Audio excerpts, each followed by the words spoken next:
Hello, and we're live.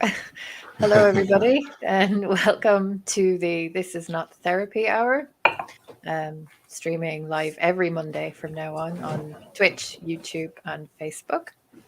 My name is Marie. I'm an executive functioning coach with Effective Artistry, and I'm joined by Brandon Tessers, licensed counseling and family therapist and executive functioning coach, if I have that right.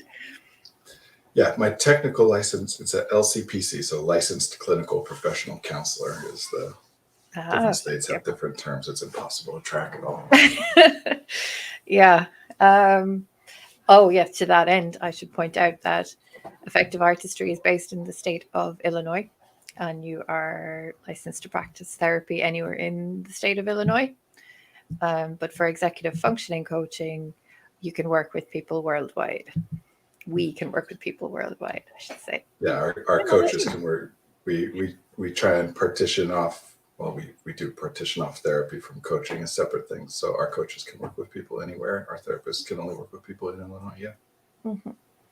And today This Is Not Therapy Hour. So, as the title says, this is not therapy. It's an open conversation where we can talk about a topic of interest. So, if there's anybody in the chat, you will take priority. So, if there's something you want to talk about, drop us a message in the chat and we can talk about it. But we do have a topic that we can discuss today. And that topic is forgiveness, which is a big word. It really is. It's a lot, with a lot of connotations, I guess, depending on your culture and your background. You know, it has religious overtones. Yeah. Yeah. It's actually funny. This is a word that a year or two ago I looked into because people were talking, just my friends and I, as we were playing D&D, somehow forgiveness came up. And me being the weirdo that I am with language and whatever. It's like some of my friends, one in particular that I play D&D with is a PhD and like works in academia, is very like fluent in those, travels in those circles. So I put out what is like the definition, like what is, I know colloquially how we use the term, but what do people technically consider forgiveness to mean? Which led me down a rabbit hole of looking into like philosophical attempts to like stipulate a definition for forgiveness and all that kind of stuff. So I'm excited to talk about this today. I like this one. Cool. Well, that is our first question. What is forgiveness? What is the true meaning of forgiveness? Yeah. Okay. Good question. um, and I'll reiterate, and I know I say this all the time, but there's reasons I repeat things all the time. People don't hear things well. You have to repeat over and over because it's only when it's relevant that the brain will actually pay attention. So even if we've all done that, right? Like I asked my wife, I think 4 times over the past week where a particular store was that she was talking about going to, and she answered every time, but just something else. Especially if we have ADHD, it's easy to write off. It's like I got distracted, but it's just how the brain works. So yep. I'll reiterate, language is a living thing. There is no such thing as a correct definition. Words mean what the speaker intends for them to mean. Nobody else is going to know exactly what the speaker intended for it to mean, but we do have some like kind of touchstone points so that we can hopefully use language in a way that gets us close enough that if I say forgiveness, your understanding, the concept that's evoked in your mind by my usage of that word is going to theoretically be close enough to what I meant that we can get by. Right. But when we're having a conversation like this, we want to get more specific. And there really isn't, like with this, like executive functioning, for example, is a term that was invented. So we can say what the official definition is because the people who invented the term defined it. They said, here's the thing that we're looking at. We're going to call it executive functioning. Yeah. Forgiveness is not that, like love and whatever. Like that's a concept far older than any academic like attempt to stipulate what it means. But as I was looking into things, it seems like the most kind of like generally used in those philosophical and academic circles is that forgiveness is the phenomenon of a change in an internal emotional state regarding perception of some other thing. Meaning if you're forgiving someone or forgiving yourself or for whatever, that there's a way that you perceive that thing which guides the way in which you interact with or avoid interacting with that thing. And then you shift that in some way, shape, or form so that now the new way that you perceive the thing means that you will interact with that thing in some different way. And primarily, mostly when we're talking about it, it's about social interactions and status. That you're holding an internal perception of being the aggrieved one, which is a superior position, right? You have done something that I'm upset about. I am therefore, in terms of status, above you. And if I give you, it's kind of like elevating you back to equal status. Right. I don't know how useful that was, but that's the technical. Yeah. That's my best attempt. In colloquial terms, forgiveness really just means like you are feeling some sort of negative emotion or have some negative perception applied to something, and you're shifting that more in a positive direction. Doesn't have to be all the way from negative to positive, but it's moving in that direction. So again, and I see this written a lot, said a lot, that forgiveness is for you, not the person who has hurt you. And that definition would tend to lean in that direction. Yeah, well, I mean, it really true? depends, Strictly? right? Yeah. What's that? I was going to say, is it strictly true or? No, not. I mean, it depends on. Just like, I mean, that's the correct answer to anything is it depends. So let's talk about some of the things it depends on.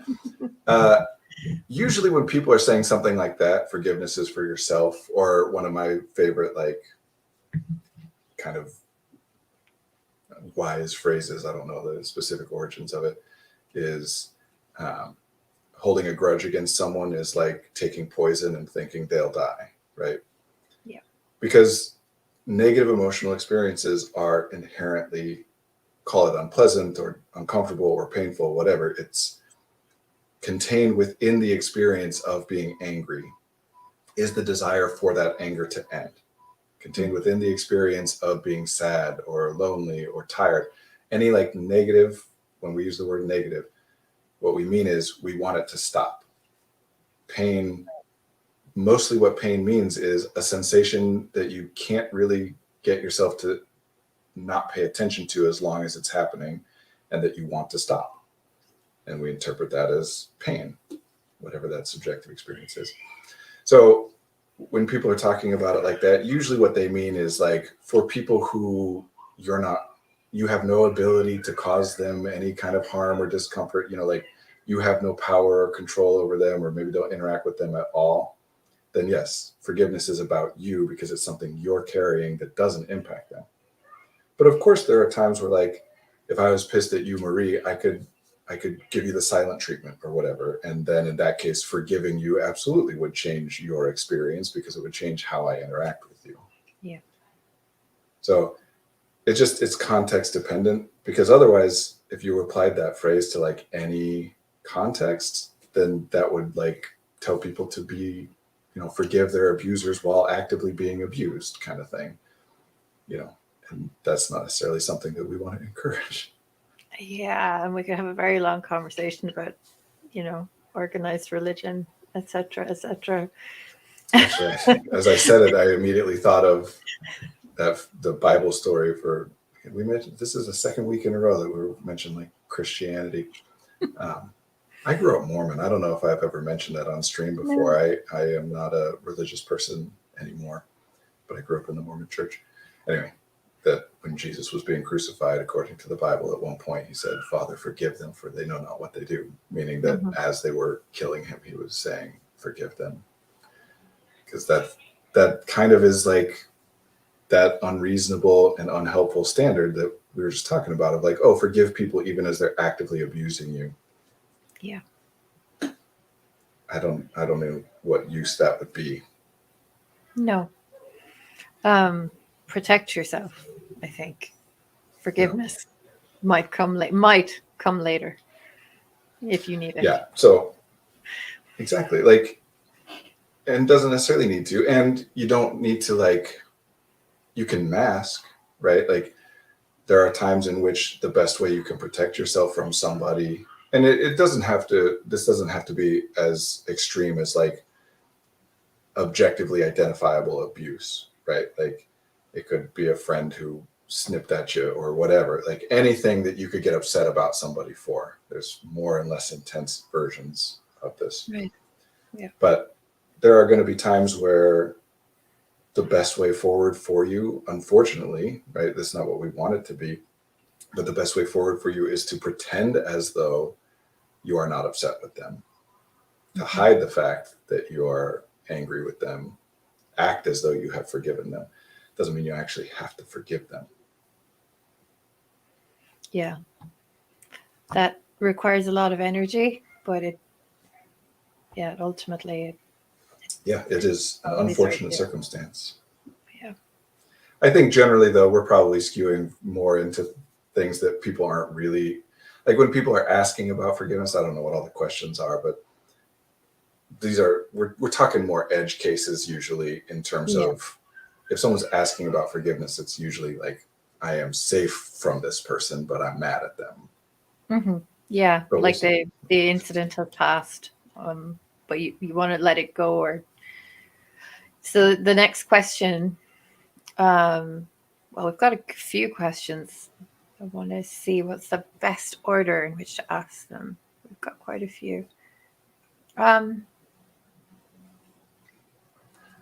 while you're looking at that, Yeah. okay. Oh, go ahead. Sorry.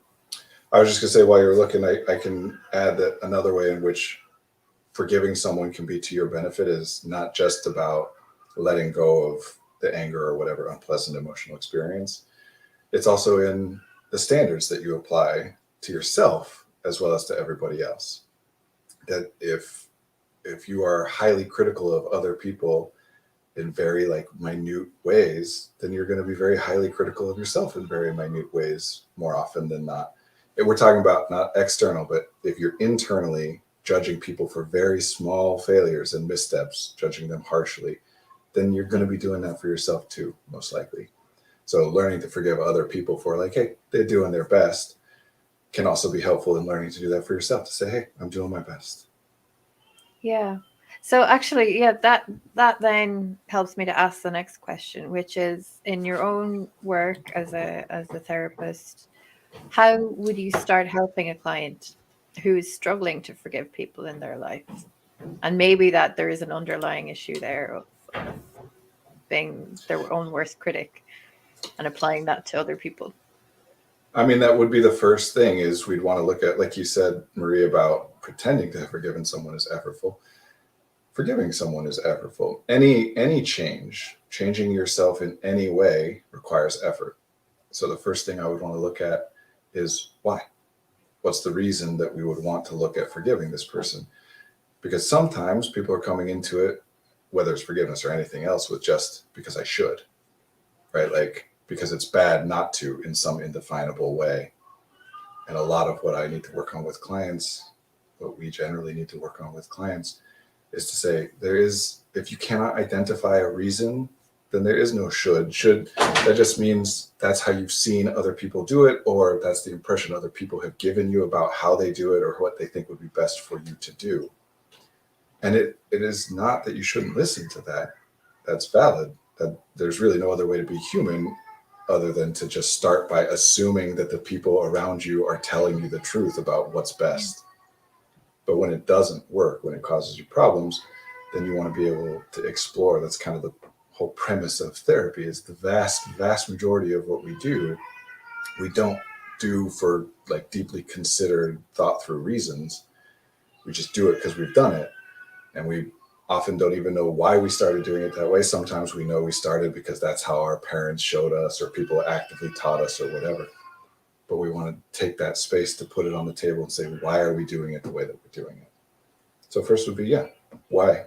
Why is it worth you going through the effort of trying to forgive? Mm-hmm. And then assuming that there's good reasoning there, then what we would work on probably, and everybody would be different, is something I think you and I have talked about, Marie, of validate but disagree.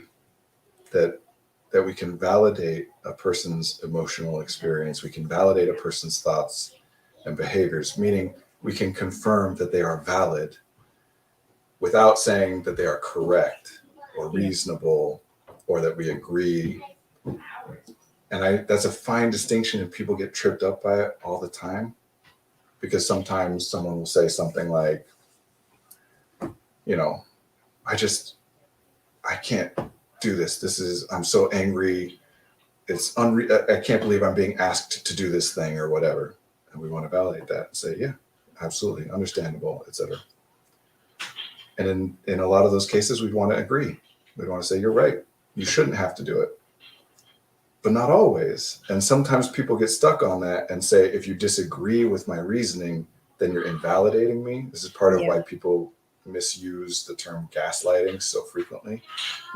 Meaning there are going to be some times where we say, yes, it is absolutely valid to be pissed about that. It is absolutely valid to say that you shouldn't be asked to do that or whatever, or to feel as though you shouldn't be asked to do it. And maybe something that you still need to do anyway, even if we wish you didn't have to. But there are reasons that if you do it, things will be better in your life. And if you don't, things will be worse. We can wish that wasn't the case or whatever. So a very common example is if someone's like, I'm the worst. Everybody hates me. Nobody likes me. I'm just a burden to everybody. I don't want to invalidate that by saying, oh, nobody hates you, right? But I also don't want to agree with that and say, you're right, you are the worst and everybody hates you.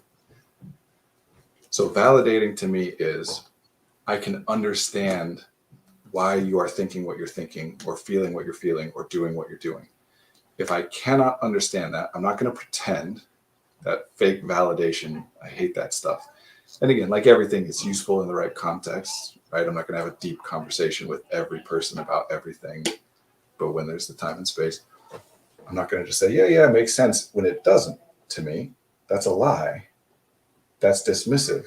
That is invalidating. To say, sure, your anger is valid when I have no idea why you're angry. I can believe that it is valid because I believe that all emotional experiences are valid.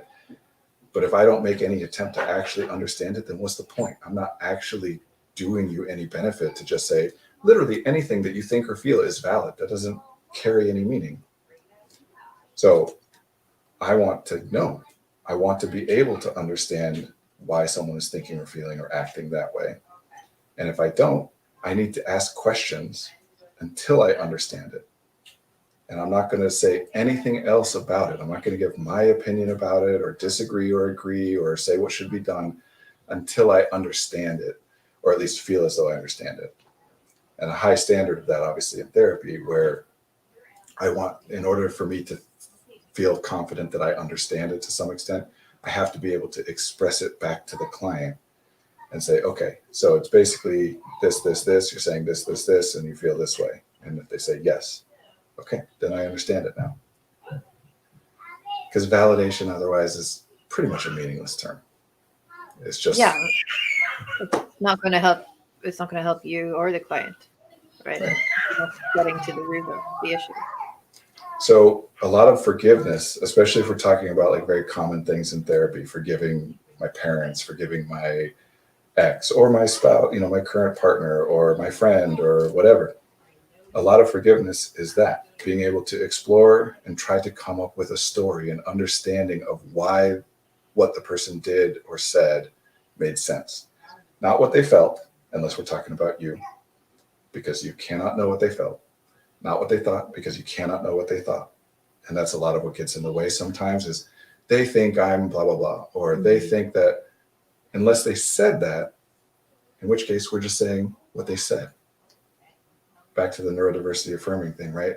You are the only one who has any knowledge of your subjective, internal, lived experience. Other people can observe what you do, including what you say, and they can observe the impact of what you do, meaning like how they interpret your behavior, or how you're affecting people. They cannot know what. So we can explore what they did, what they said, and try to come up with some understanding of why it made sense to them to do or say that thing.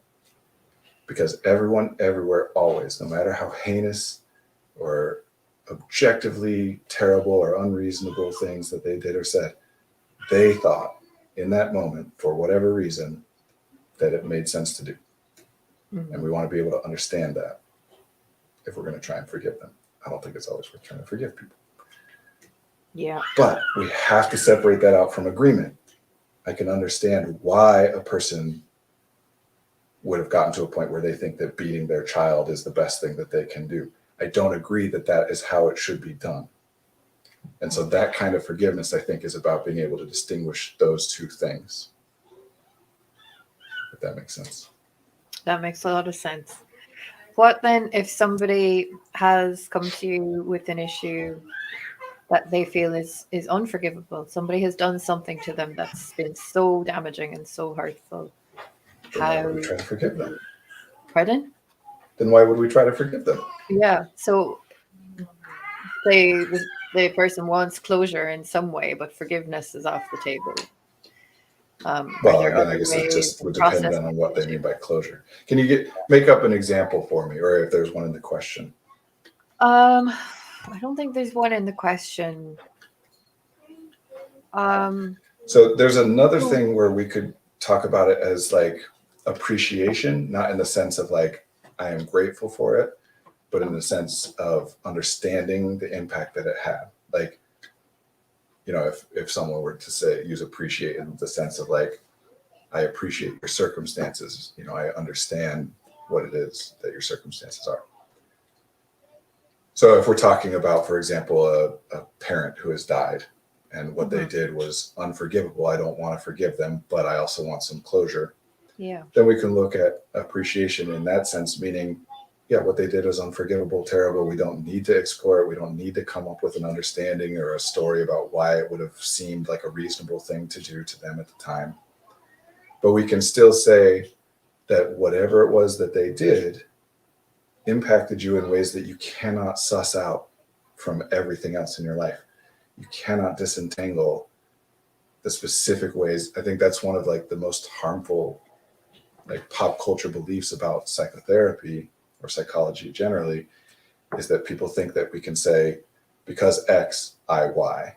Because my dad left me, now I have a fear of abandonment. And because I have a fear of abandonment, I, you know, sabotage happy relationships, or I drive people away, or I'm clingy, or whatever.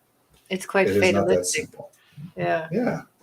And deterministic. To follow that chain of logic means that there is literally no point to you thinking or considering or trying to choose or change anything, because if X, then Y. It's very reductionist. And it can be helpful, right? Like, that's not to say that there's no utility to it or no accuracy to it. Yeah, we can label a set of experiences as a fear of abandonment. We can label a set of behaviors as resulting from a fear of abandonment. We can rationally connect a fear of abandonment, whatever we've labeled a fear of abandonment, to early experiences of being abandoned. All that makes sense.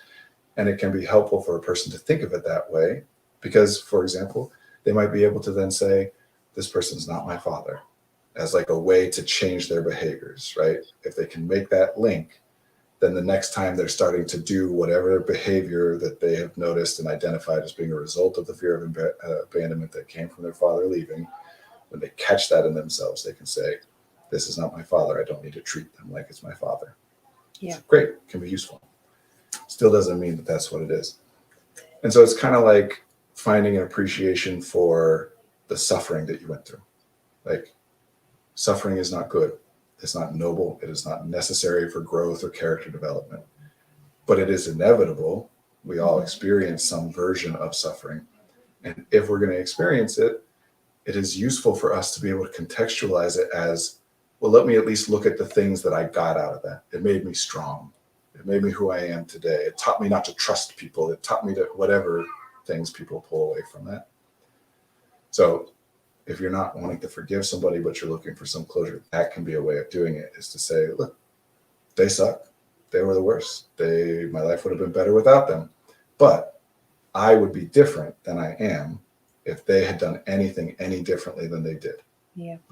And then at that point, that doesn't mean that you got to come back and be like, oh, I'm so happy about who I am. Thank you for doing what you did to make. I might be like, no, I hate that I have this panicky fear of abandonment that you engendered in me. But you don't know what other things about yourself that you do like that might also have been impacted. And B, even if it is something you still don't like, then you can do something about it. Now we've brought the loop back to really I'm upset about them because there's something I'm thinking or feeling or doing that I don't like, something I'm experiencing that I don't like currently, or that I anticipate that I'll experience in the future. And that I can address. Yeah. I don't That's need them to huge. be involved. Yeah. Yes, you don't need the other person to be involved. I think you've answered another one of the questions, actually, which was, are there personal issues that will come up if I choose not to forgive others, or will it just keep me an angry and resentful person? And the good news is no, if you choose to approach it differently, right? Sure. And you don't even necessarily have to do that, because you can hate somebody and just never think about them, right? Yeah. Like, it's only when you're actively aware, like when in your conscious space, you are aware of the person or whatever that makes you angry, that you experience the anger. You can hold grudges all you want without it costing you anything, except for whatever the opportunities theoretically might have been if you interact with that person you're no longer interacting with or whatever. But that's hypothetical. It doesn't have to be painful or you're angry or miserable or sad all the time if you just don't think about them. Yeah. Which is another way to get closure without forgiveness or without appreciation, or really forgiveness and appreciation are both attempts to get at this thing, which is I just don't think about them anymore. Either when I think about them, I want it to not be painful, or I just want to not think about it. Like sometimes I'll say, especially when I'm working with young kids who are like really deep in the drama of high school, and it is dramatic. And I don't mean that dismissively. I mean that as I think adults tend to forget what it was like to be a kid in school and how intense and important everything was. And then as you're an adult, it's like, well, yeah, my heart was broken in high school too, and I don't think about that person anymore. So then I say to this kid, like, yeah, you won't think about it anymore, blah, blah, blah, as though like that's an answer. Doesn't make it easier, except sometimes. But that's another way of getting to it, is just getting to a place where you don't think about it. Like, you know what's happening in the lives of the people that were mean to me in high school? I don't know. I don't care. I don't think about them. Yeah. And I guess you could turn your focus towards the people who are in your life and what they bring to your life and what they mean to you, rather than dwelling on whatever hurt you in the past. If you can bring your focus to the good that's happening right now. Yeah. And what sometimes people will say in like the therapeutic world, that anger is a secondary emotion, which sometimes people will push back against because they're interpreting that to mean that anger is a less valid emotion or a less important emotion, which is absolutely not the case. Yeah. And some people do mean that when they say anger is a secondary emotion, they mean, it's unimportant. And that's ridiculous. It's valid, it's important. What it's theoretically supposed to mean to say anger is a secondary emotion is to mean that it is an emotional response to another emotional state. That you don't feel angry first. First, you feel hurt, or you feel scared, or you feel insulted, or whatever. There is some version of something happening to you that you don't like. Then the second step is that you identify that the thing that is happening to you that you don't like is the fault of someone or something. It can even be yourself. It's my own fault or whatever. And then that's what anger is. Anger is taking that pain, that hurt, whatever that first emotion is, that sadness, loneliness. Anger is taking that and laying it at the feet of something else. So it involves blame. Yeah. And so if you're dealing with a lot of anger, what you're really dealing with underneath always is some other emotion, something painful. Doesn't mean that the anger isn't important in and of itself. It just means if you are angry at someone or something, including yourself, then you are also feeling hurt or scared or something. And that you can theoretically look at, either, in the case of forgiveness, disconnecting that fault piece, that blame piece, doesn't solve the pain, doesn't solve the sadness, but I can stop worrying about who caused it and start focusing on what I can do about it at this point.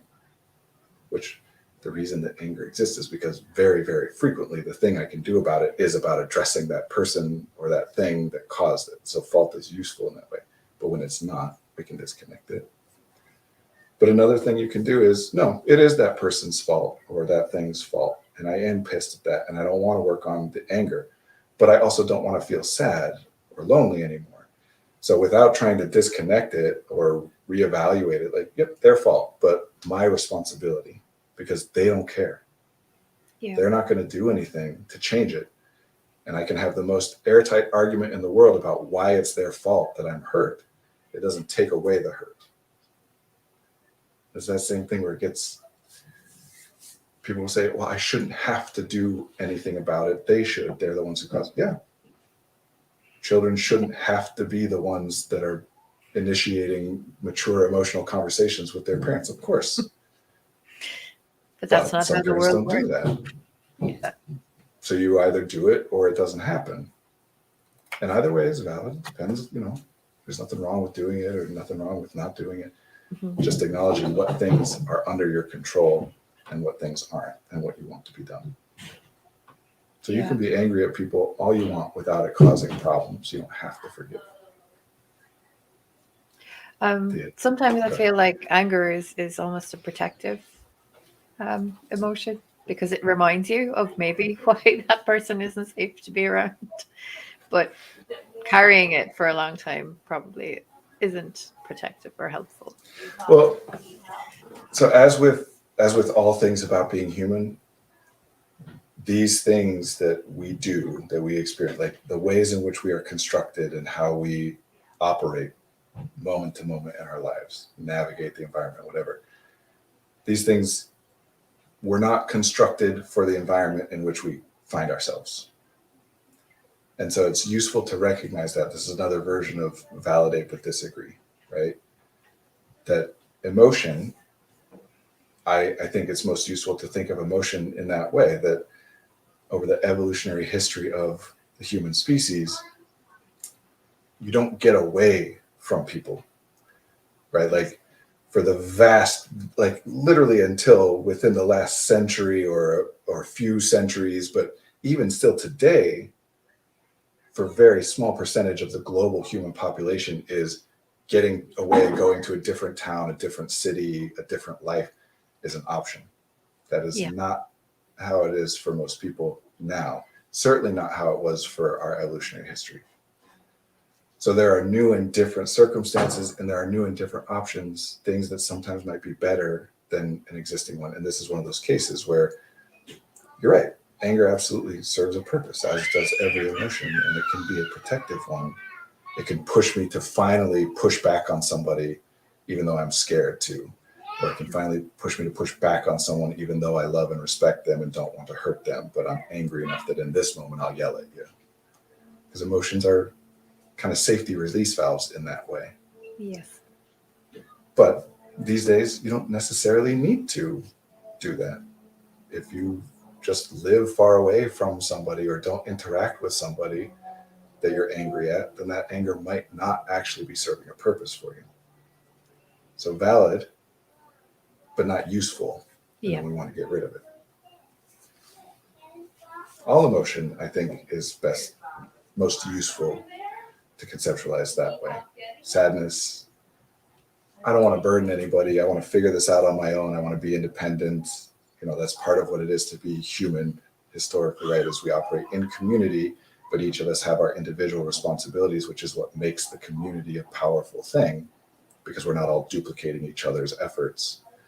So there's built-in incentive for me to be able to duplicate or do something without pulling someone else off of what they're doing to come help me with my thing. Yeah. But there's a point at which, no, it's actually detrimental to me and to the whole community for me to continue to struggle with this thing instead of getting somebody's help. Intellectually, I can think, oh, I shouldn't need help. I don't want to be a burden. I shouldn't be this weak. I can think that, and I can clamp down on any actual behavior that would let anybody know that I'm struggling. And the emotion grows and grows and grows until it gets to a point where I can't. I can cognitively think that I should not ask for help, but I start crying and people see that.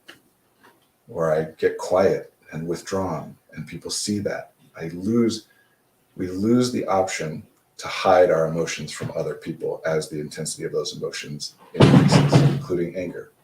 Yeah. I could be angry at someone for what they're doing, but think, they're doing their best, whatever, I shouldn't blow up at them.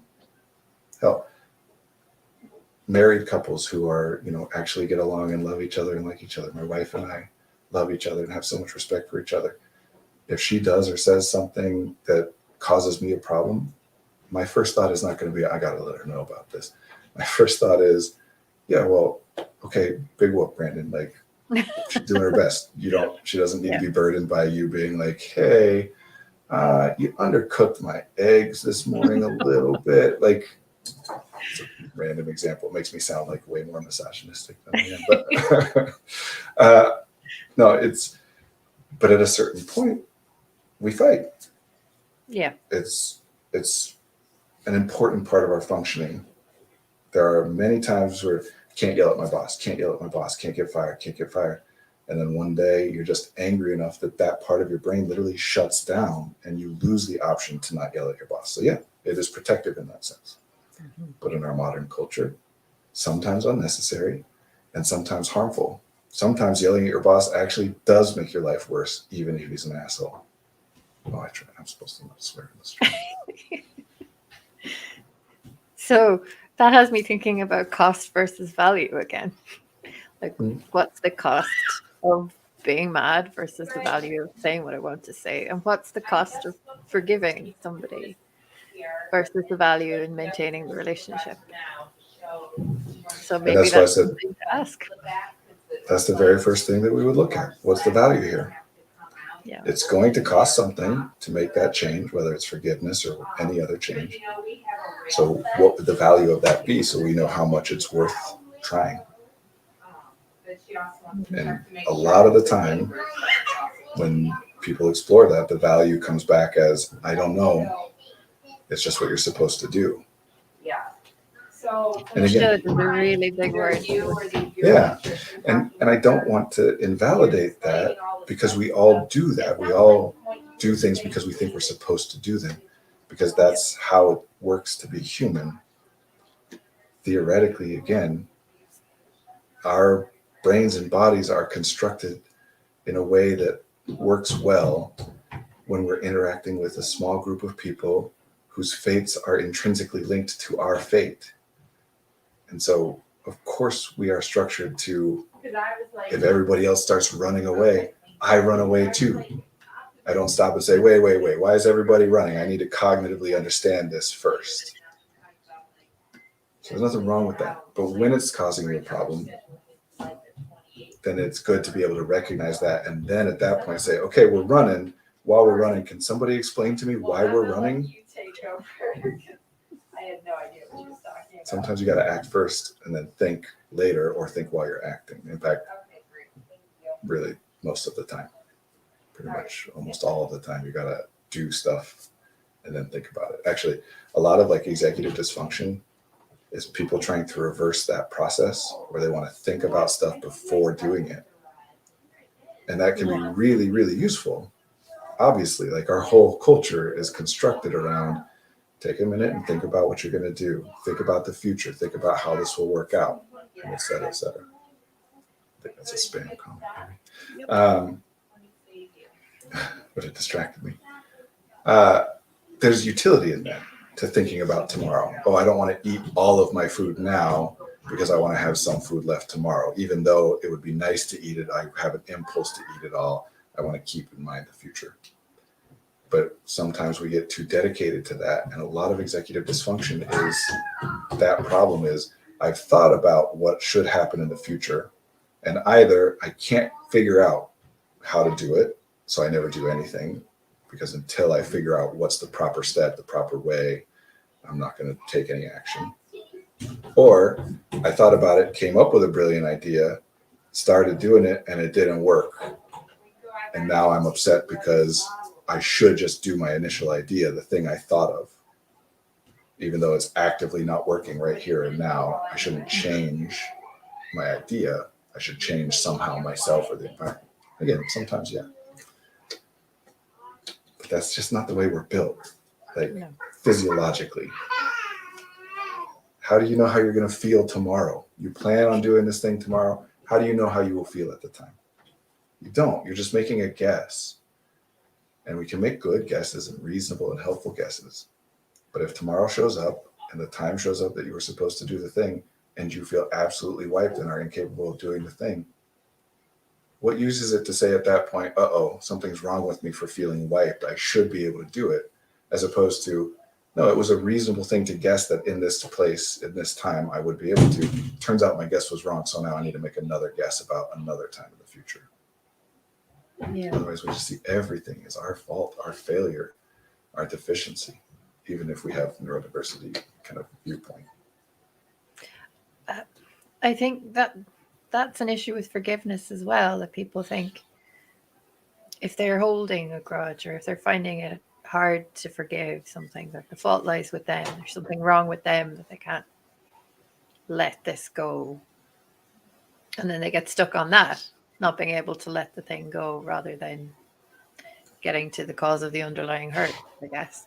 So are there steps that can be taken in therapy? Is there a process? Is there a certain, I don't know, range of emotions that you go through before you get to forgiveness? Is it different for everybody? Yeah, different for everybody, different for, forgiving somebody for eating my leftovers is different than forgiving my father for abandoning me, right? Like, and like the Kubler-Ross model we were talking about with grief a little while back, like even if we can identify like tendencies and whatever, it's not useful for us to promote that. It can be useful for research purposes or academic purposes, but if we promote that idea, it creates inevitably in the minds of the people who are experiencing these things an idea that they should experience it in a certain way. And then if they don't, they're confused. Mm-hmm. Like, that they're doing it wrong or feeling it wrong, I guess. right. Yeah. And that can cause problems. Mhm. Like I've said this a bunch just as a way to like validate people's experiences, right? That we have evidence of that at least some people, and it seems like if you have ADHD, it's more likely that you are a person like this, but we can't like say it's exclusive to people with ADHD. But at least some people, when they drink caffeine at night, they get knocked out. When they eat sugar at night, they get tired. And yes, that is the opposite of how it works for most people. But I'm one of those people. I eat a bunch of sugar at night, often in the forms of carbohydrates, but sometimes in the form of like candy and stuff, right? And then I sleep well. Mm-hmm. But even though I know that, even though literally for my entire life, my eating pattern has always leaned toward carbohydrates and has leaned towards like long stretches of not eating and then big meals all at once. And even though my entire life, it has been the case that I seem to go to bed late and wake up late. My mother does it, my brother, my father, my 80-year-old grandmother goes to bed at 2 a.m. and wakes up at 11. Like I shouldn't have to do all this justification for myself, right? Right. It's never caused me a problem, but I hear so much about you shouldn't eat carbs after 7. You shouldn't eat sugar before bed. It's bad for you. You shouldn't eat that much sugar at all. It's bad for you. Some of that is fat phobia and ableism and all these other things, but it's also generally somewhat good advice as based on the research, but research is statistical analysis. So literally, I'm sitting here saying all this, but over the past, 3 or 4 weeks or so, I made a concerted effort to be like, no, I've heard that people sleep better if they stop eating 3 hours before bed. I'm going to try and stop that. And I have been off. Mm-hmm. My body has felt off. I've been more anxious than I normally am by a long shot. I've felt sicker than I usually do. I wake up in the morning and it takes me longer to get my brain going. And then last night, finally, I was like, you know what? Screw it. Like, I'm just going to do what I do and stop engaging with this internalized fat phobia and ableism and whatever of like, no, I should eat in a different way. And went back to my old habit, slept great and woke up wonderfully. Like the best I feel, I felt the best this morning that I've felt in weeks. Yeah. So whenever we give a sense of this is how it should happen, even if all we're really saying, and academics will often, especially instructors will often kind of fall back on this. And it's a sticky wicket. I think that's a phrase from your side of the pond, right? It's a tricky thing to navigate because we can't not say anything. We want to utilize the information and impart it. And we can't just say, well, some people are going to interpret that as this is how it should be and it will harm them and therefore I shouldn't say it at all. We have to say it, but we also want to be aware of the fact that people are going to interpret that as that's how I should do it. And if I don't, even if the fact that I don't isn't causing me problems, I will be likely to take any problem I'm experiencing. And if I don't understand why I'm experiencing that problem, why am I so tired? What's going on? Why am I not engaging with the hobbies that I used to engage with? And I'm looking around, what could it be? What could it be? What could it be? Oh, maybe it's that I'm eating too much sugar at night. Maybe I'm not sleeping well. Maybe I think I've been sleeping well, but actually I haven't been. Let me try what everybody's been telling me to do. And then we mess with stuff that was working for us. Yeah. So what do people go through in terms of forgiveness? It depends. It's different for everybody. And again, that's the very first thing I would look at. What's the value? Why? Because once we identify that, even if we can identify there's a value here in forgiveness, well, there might be other ways to get that value. Yeah. I want to forgive them so that I don't just feel stuck. There might be other things you can do to change that feeling of being stuck. And those other things might be better or cheaper than forgiveness. But we want to look at that first. Yeah. I guess if the relationship is ongoing, then forgiveness has a higher value in a way. You know, if it's a relationship you have to maintain, then you might feel internal pressure to forgive. Yeah. And it might even be the case that forgiveness would actually be a net benefit for you. Yeah. It might also be that if you forgive them, you're a little less vigilant around them and you interact with them different, that exposes you to harm. Yes. Because again, that anger serves a purpose. I used to be very quick to forgive. And I used to ignore my anger because I felt that my anger was wrong. There was something wrong in me for being angry. And when I get angry, I just cry because I just feel all wrong. So when I get angry, I just start crying because I feel like it's a bad thing to be angry. But I've learned to be a little bit slower to forgive and listen to the anger a little more closely. And then weigh up the costs versus benefits of forgiveness. Well, I'll say that generally anger is an interactive thing, right? At least you can feel anger, but if it doesn't inform your actions or your communication, then nobody else is aware of your anger. So if anyone is referring to your anger, it's because at least they think that it's informing something you're doing that impacts them in some way. Yeah. And usually in a way I don't like. If you're doing things I like, I'm probably not going to come at you about, hey, why are you so angry at me? It's only if you're yelling at me or doing things that I don't like, give me the silent treatment, whatever, that I'm going to be like, why are you so angry at me? Yeah. What that means is, as with all things, status matters. So in a relationship, in a dynamic, if one of those people has less status, less power than the other, then the one with less power is going to get the message over and over and over that their anger is bad because their anger is causing problems with the person who has more power. Well, guess what? Everybody goes through a stage of life in which they are the ones with less power. Mm-hmm. Children's anger is treated as less valid than adults' anger.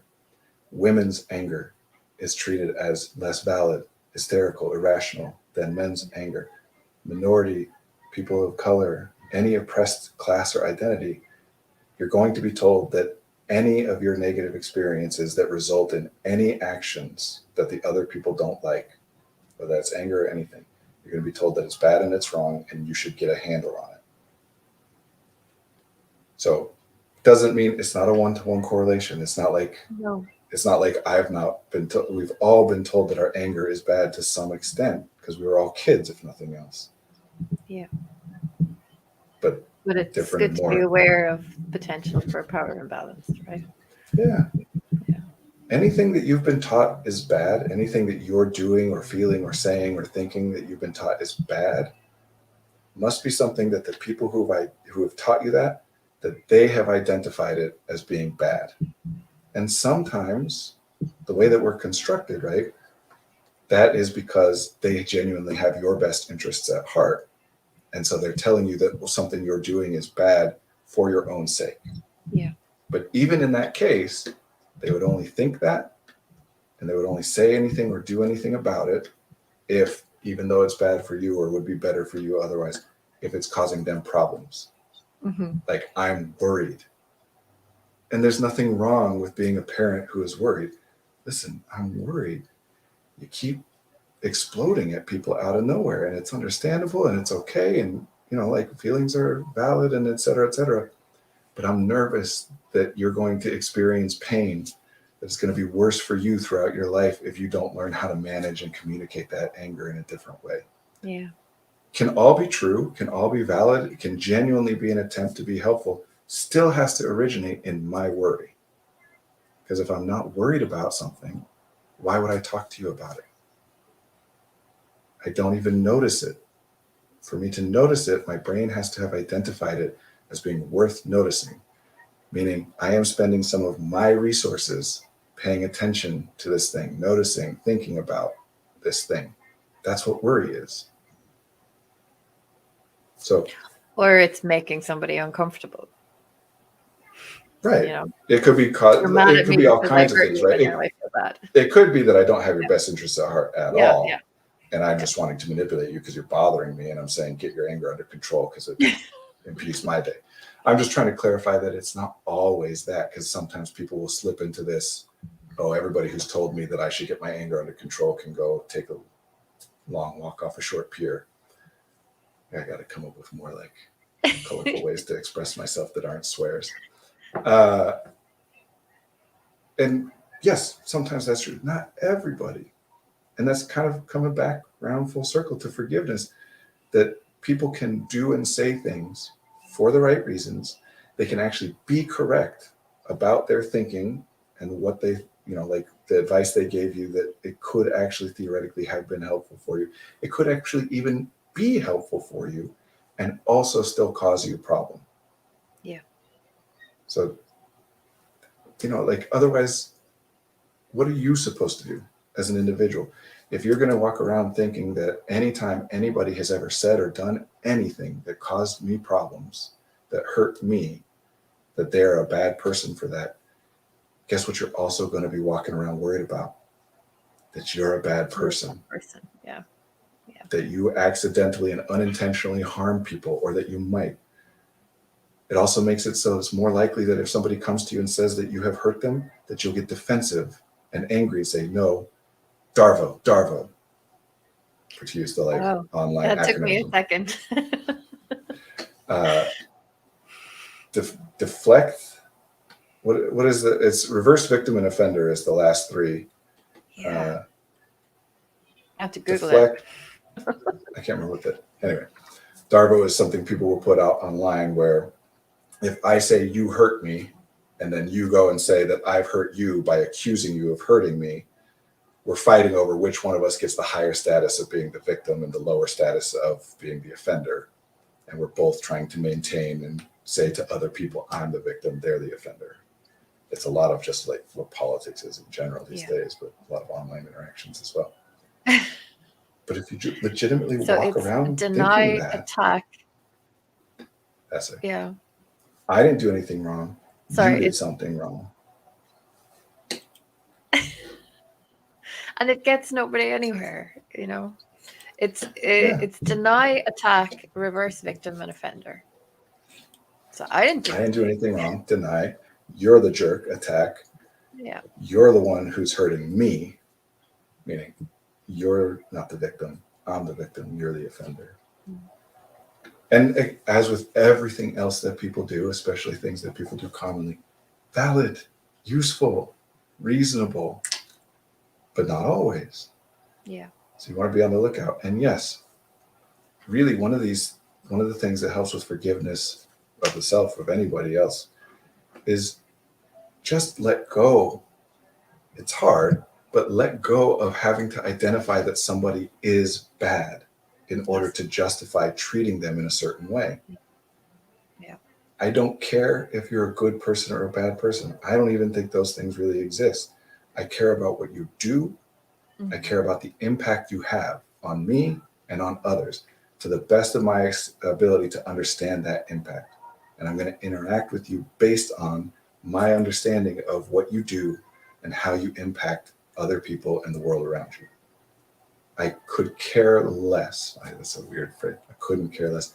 I don't care if you're a good person or a bad person. And I came to that. Well, I'm saying it like I've completed that. I haven't. But I have been working on that for a long time because you know what? I am obsessed with whether or not I'm a good person Yeah. or a bad person. I have spent I don't know how many nights in my bed unable to sleep, crying in frustration, going down the rabbit hole of, am I a good person? I want so desperately to be a good person. And I do the things that I think a good person should do, but do I do that because I'm a good person or because I want people to think I'm a I good think I'm person? a good person. Or is there a difference between those things? And so on and so on and so on and so on. Because it's an unanswerable question. Being a good person or a bad person, being nice or mean, being like any trait is a matter of opinion. And opinions, even mutually exclusive ones, can be valid because they're coming from different perspectives and different contexts. That to some people, you are a bad person. To some people, you are a good person. And if you're worried about whether or not other people think you're a good person or a bad person, instead of worrying about what you're doing and the actual impact that what you're doing has on other people, then you're worried about something that can't be resolved. Yes. So if you spend a significant amount of your time, and you and I are both, Marie, like fairly online people. So, if you spend a significant amount of your time in these places, you do kind of absorb these ways of thinking and communicating, or at least you're at risk of it or whatever. Yeah. And a lot of it turns into moral judgment. These people are bad, these people are good. Even completely irrational, like Marie, you and I have similar political viewpoints. Would you agree that crime is, generally speaking, the result of environmental factors? That even when people do things like rob and assault and even murder, that those things result out of the conditions that that person has lived their life in and the conditions in which the act takes place. And therefore, even murderers are not bad people. The action I would itself. agree with that statement. Yeah. But the person. But then all of a sudden, would you agree with the statement that very conservative transphobes are not bad people? Now all of a sudden I have a problem with that. Now Yeah. all of a sudden I have a hard time saying that that also arises out of the environmental conditions of that person's life. Right. So we can't do it perfectly, but I think it's worth being aware of because of the impact it has. Not because I think you're a bad person if you judge people, but because if you walk around thinking that there is an identifiable intellectual argument to be made about this person's bad and this person's good, then you must apply that to yourself. I'm not saying you should, I'm not saying it's fair. I'm saying if you apply it to other people, then by it is a given that you do apply it to yourself. Yeah. And you will also worry about, am I a good person? Am I a bad person? Or at the very least, am I going to be perceived as a good person or a bad person? It gets in the way. Just look at what people do, Right. the impact that it has. Yeah. I can fight against you and oppose everything that you are trying to do. And none of that requires that I justify that you are a bad person. I don't know you, but I know what you're trying to do is something that I don't like and I disagree with, and I'm going to try and stop it. Yeah. So I'm like really judge the sermonizing. action, but not the person. Yeah, Um, because again, yeah. that serves a purpose, but evolutionary history, right? Remember, your brain and your body are built for the circumstances of you only know about 50 people at a time. Right. You can never get away from any of them. You will have to know them all for the rest of your life unless they die first. And you cannot go anywhere else and meet anybody new. Your brain and your body are built so that you must get along with the people around you. Mhm. That's not what the environment is anymore, No. which, by the way, very common thing. It's one of these things that everybody's like, I'm bad at X, and they think that other people aren't, but everybody is bad. I'm bad at meeting new people. I don't know how to make friends. Nobody knows how to do that. Yeah. That's not been a thing that humans do. Like, No. Historically, we millions and depended millions on of one another. yeah, you don't have friends. You just have other people in your community. You didn't get to choose them, and you have no option to choose to be rid of them. So, no, we are not constructed in any way, shape, or form to approach someone that we know nothing about in an attempt to create a relationship, which is why most relationships, friendships or otherwise, emerge out of I'm in the same place as them a lot. You make your friends at school and at work. You Yeah. meet people engaged in similar hobbies with you. And of course, that's changing over time because the context changes and there's benefits to that. But just acknowledge that about yourself. Like, your default instinctual reaction to everything is going to be, I have to fix this. I have to make it so that we can work together and live together. But you don't necessarily have to. So it doesn't matter if they're a good person or a bad person if they're not a part of my community. That only matters if I'm trying to make predictions about what you'll do next. Then I want to make assessments there. If you're my friend, I want to think about what I might be able to expect from you or rely on or predict from you. And if my predictions start to shift to, well, you're going to keep being crappy to me in some kind of way, then I make a change. But if you're my political opponent or somebody behind the screen, like, I don't give a crap about your life. Just what you do. I'm really sermonizing today. I don't know why. That's all right. I'm enjoying it. But we have gone over time. I know we didn't get the questions again. We got most. I mean, we got to some, but Yeah. I'm sure we didn't get through them all. Yeah, we can put some of them out on Twitter and see if people want to answer or ask more questions. So I can do that later on. But yeah, it's been really nice talking to you today. And you too, Maureen. Thank you for Yeah. being here with me and for everybody who was here. Yeah, thank you, Bast on Cider. We didn't get to your comments in the chat. I did see about that and talking about sleep, and we've done sleep before on the stream, but we should do it. Sleep is one of those ones we should just talk about sleep like once every so often. It's incredibly prevalent and relevant, and there's always particularly more to with say. ADHD, I think. Yeah. Yeah. Yeah. All right. All right. Well, Thanks, we'll Maureen. catch up next week and yeah, speak to you soon. Thanks, everybody. Bye-bye. Bye.